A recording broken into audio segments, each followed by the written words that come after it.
जागो जागो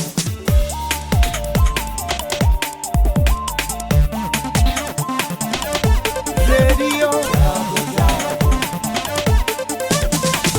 रेडियो जागो 90.4 FM। नमस्कार। रेडियो जागो 90.4 FM स्टूडियो में आज हम एक नए विषय पर नई पेंशन स्कीम से कर्मचारियों की सामाजिक सुरक्षा कैसे सुदृढ़ होगी, इस विषय को लेकर के चर्चा के लिए हम स्वागत करते हैं ASVV इंटर कॉलेज के शिक्षक डॉक्टर आशीष वर्मा जी और RR इंटर कॉलेज के डॉक्टर जैनुल खान जी।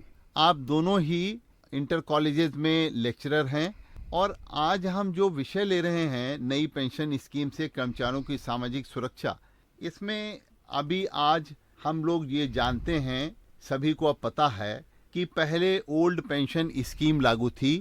वो गवर्नमेंट ने 1 अप्रैल 2005 से जो लोग सरकारी सेवा में नौकरी में आए हैं उनको अब वो न मिल करके अब उनको नई पेंशन स्कीम के हिसाब से रिटायरमेंट बेनिफिट्स मिल रहे हैं।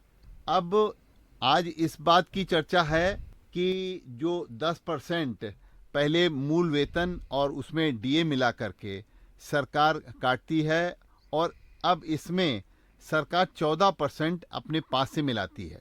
दोनों को मिलाकर यानी कि 24% जो NPS में शेयर मार्केट में सरकार लगा देती है और इससे जो लाभ होता है, और ये अब बात ये है कि ये सरकार लगाती कहाँ है, तो सरकार यही जो कर्मचारियों का पैसा होता है वो LIC में, UTI में या स्टेट बैंक ऑफ इंडिया में उसको लगाती है और ये सारा धन वो शेयर मार्केट में रहता है। यानी कि जो अर्थव्यवस्था के उतार और चढ़ाव शेयर मार्केट पर प्रभाव डालते हैं वो इसके ऊपर भी प्रभाव डालते हैं। जैसे जैसे अर्थव्यवस्था आज मजबूत हो रही है वैसे वैसे इसमें भी बढ़ोतरी हो रही है। तो हम सबसे पहले आते हैं डॉक्टर आशीष वर्मा जी से। डॉक्टर साहब, ये जो नई पेंशन स्कीम लागू हुई है इससे हमारे कर्मचारियों को अब जो आप समझते हैं कि बाजार की अर्थव्यवस्था बढ़ रही है, उस हिसाब से उनको ये इसका अर्थव्यवस्था का भी लाभ मिलेगा और आने वाले दिनों में जैसे जैसे आर्थिक गतिविधियां बढ़ रही हैं देश में, जैसे जैसे हमारी दुनिया में हिंदुस्तान की पकड़ मजबूत हो रही है बाजार में और हमारे उत्पाद दूसरे देशों में निर्यात अधिक हो रहे हैं, हिंदुस्तान का विश्व में के व्यापार में भरोसा बढ़ रहा है, अगर उन सभी बातों को कुल मिलाकर के देखा जाए तो बाजार की अर्थव्यवस्था बढ़ रही है, यानी कि कर्मचारियों को भी लाभ हो रहा है। आप क्या समझते हैं? सर बिल्कुल आप सही कह रहे हैं कि हमारी अर्थव्यवस्था बढ़ रही है, लेकिन मुद्दा ये है कि जो NPS जब लॉन्च हुई थी 1 अप्रैल 2005 को, पुरानी पेंशन स्कीम से ज़्यादा बेहतर है। लेकिन वास्तविकता ये है कि किसी चीज़ के परिणाम में बताते हैं कि वो व्यवस्था बेहतर है कि नहीं है। वर्तमान समय में जो NPS से हमारे शिक्षक और कर्मचारी अधिकारी रिटायर हो रहे हैं, तो जब वो रिटायर हो रहे हैं तो उनको इस बढ़ती हुई अर्थव्यवस्था में क्या मिला, इस पर निर्भर करता है कि वो चीज़ बेहतर थी या खराब थी। स्वाभिमान और सम्मान से उसने अपना जीवन जिया है, क्या 60 साल के बाद वो बुढ़ापे में उसी स्वाभिमान और सम्मान से अपना जीवन जी पाएगा? अगर NPS अच्छी है उससे बेहतर मिलना चाहिए था। अर्थव्यवस्था हमारी ग्रो कर रही है। डॉक्टर जैनुल खान जी, ये जो हमारी नई पेंशन स्कीम लागू हुई है, इस नई पेंशन स्कीम से कर्मचारियों को जो उनको लाभ मिलना चाहिए था वो अब मार्केट ड्रिवन उनका लाभ हो गया, क्योंकि मार्केट जिस तरीके से अधिक मजबूत होगा उसी तरीके से पेंशन का धन भी अधिक मजबूत होगा।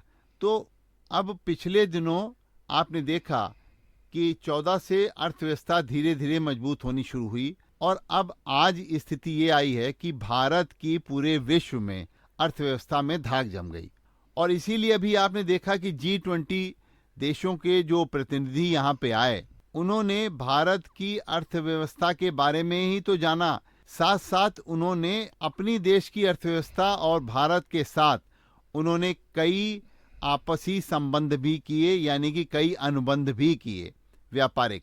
तो ये सब कुल मिला के देखा जाए तो इससे हमारे कर्मचारियों को आने वाले दिनों में लाभ होगा। अब बात ये रह गई कि जो अब कर्मचारी रिटायर हो रहे हैं, वो जिस समय में उनको नौकरी मिली थी, उस जमाने की जो अर्थव्यवस्था थी वो काफ़ी डावाडोल थी।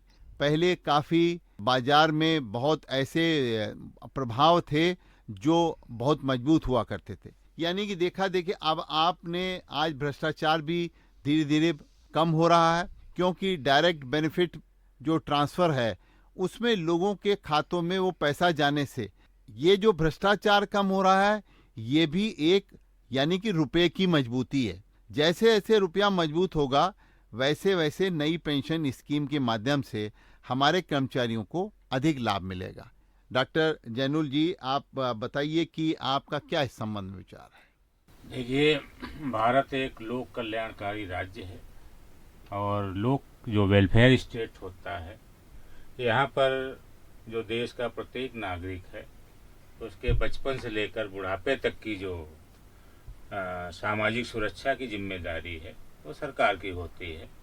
और सरकार हमारी जो है निश्चित रूप से इस दिशा में उसने बहुत सारे वेलफेयर कार्यक्रम लागू किए हैं। जैसे आपका DBTL है, जिसके माध्यम से जो सरकारी पैसा जो पढ़ रहे बच्चे हैं स्कूल में, उनको जो ड्रेस का, जूते का, मोजे का, वजीफे का, बैग का, ये सारी चीज़ें अब सरकार उनके सीधे खाते में भेज रहे हैं। अर्थात लाभार्थी को सीधे बेनिफिट हो रहा है, डायरेक्ट लाभ हो रहा है। उसके साथ साथ किसान सम्मान निधि सरकार ने लागू की। चूँकि हम वेलफेयर स्टेट हैं तो हमारे जो गरीब किसान हैं उनके लिए भी किसान सम्मान निधि के माध्यम से सरकार साल भर में 6,000 रुपये उनको देती है। निश्चित रूप से ये उनकी भी सामाजिक सुरक्षा इससे प्रदान होती है। इतना ही नहीं, सरकार जो हमारे यहाँ 80 करोड़ लोग परिवार जो हैं उनको हर महीने 5 किलो राशन के माध्यम से एक उनका जो भोजन की गारंटी, ताकि कोई भूखा पेट न सोए, ये भी सरकार की बहुत अच्छी स्कीम है। सभी गरीबों को आवास की सुविधा प्रदान कर रही है। उसी तरह से जो कर्मचारी है, सरकारी कर्मचारी है, वो सरकार का ही एक अंग है, क्योंकि सरकार जो है जितनी भी उसकी योजनाएं हैं उसको जमीन पर जो उतारने का कार्य है वो सरकारी कर्मचारी ही करता है। और जिस उम्मीद के साथ नई पेंशन व्यवस्था को लागू किया गया था, आज जो उसके परिणाम आ रहे हैं उतने अच्छे नहीं आ रहे हैं, जिससे कर्मचारियों में एक चिंता व्याप्त है। क्योंकि देश के जो 140 करोड़ आबादी है उसमें लगभग हर तबके की सामाजिक सुरक्षा, सम्मान उसके लिए लगातार कार्य कर रही है। तो इसलिए हमारा ये मानना है कि सरकार को जो पेंशन की व्यवस्था है कर्मचारियों के लिए, इसके बारे में भी ऐसे कदम उठाने चाहिए ताकि उनकी जो बुढ़ापे की चिंता है, जो बुजुर्ग अवस्था होती है जिसमें वो कोई काम नहीं कर सकते हैं, तो उस समय में उनका जो सम्मान है, सेवा सुरक्षा है, वो उनकी बरकरार रहे। और जिस तरह से उन्होंने सम्मानजनक जीवन जिया है वो उनका सम्मान जो है उसके बाद भी बना रहे। तो हम सरकार से ये उम्मीद अवश्य करेंगे कि जो हमारे कर्मचारी, देश में 1 करोड़ कर्मचारी है जो आज नई पेंशन व्यवस्था से आच्छादित है, और कहीं न कहीं उसको अपने बुढ़ापे को लेकर, रिटायरमेंट को लेकर जो उसके मन में एक शंका है, जो डर है, तो हम ये उम्मीद करेंगे अगर सरकार उस शंका को, उस डर को दूर कर देती है और इस बात को अगर निश्चित कर देती है कि जो भी हमारा कर्मचारी रिटायर्ड होगा उसका जो बुढ़ापा है वो उसी तरह से सम्मानजनक होगा, अगर ऐसा कर देती है तो मुझे लगता है कि सरकार के जो भी कार्य हैं उसमें ये काम 4 चांद लगाने का कार्य करेगा। बहुत बहुत धन्यवाद आप दोनों लोगों को। रेडियो जागो 90.4 FM की तरफ से बहुत बहुत शुक्रिया कि आज आपने यहाँ आकर के और कर्मचारियों के हित में नई पेंशन स्कीम जो लागू की गई है इसके ऊपर विस्तृत चर्चा करी। हम आप दोनों लोगों को रेडियो जागो में आने के लिए और इस चर्चा में भाग लेने के लिए बहुत बहुत शुक्रिया अदा करते हैं। Thank you. धन्यवाद सर।